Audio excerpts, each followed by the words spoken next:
Mr. Deputy Chairman, sir, I must admit that I am not very happy regarding this particular bill. The Honorable Minister has told the House that whenever the President took the authority under Article 356 of the Constitution, and whenever there was the President's proclamation,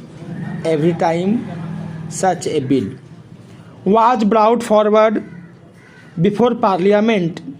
and Parliament approved that bill. It is true, but at the same time, it is also true that this kind of routine, which is now being followed from time to time, is creating a situation in which Parliament, which is given a very important function under Article 356 of the Constitution, is divesting itself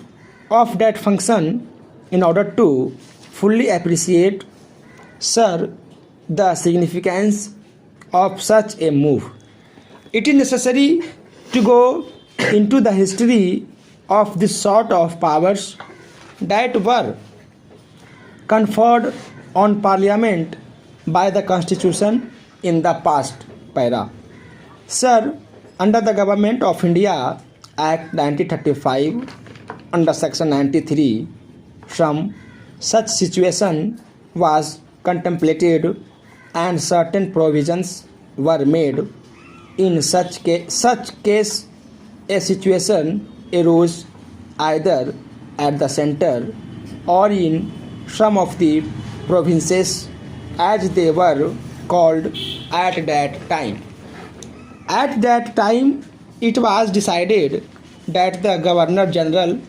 should have both the executive as well as the legislative power in his hands in case such a situation arose either at the center or in the provinces. Now the farmers of the Constitution have not accepted that particular formula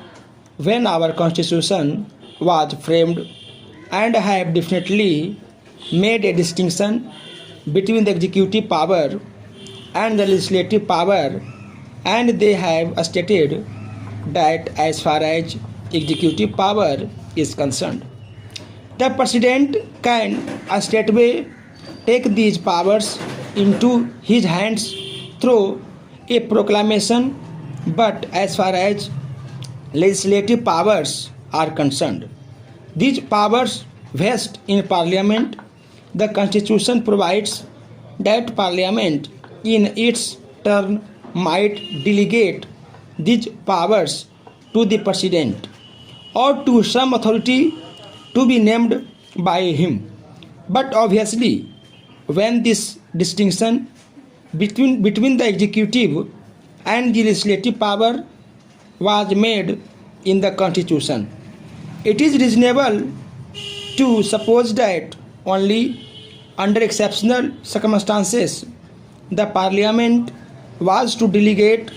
that power to the President again, or to any authority to be named by him, if it was the intention of the farmers of the Constitution that the legislative as well as the executive power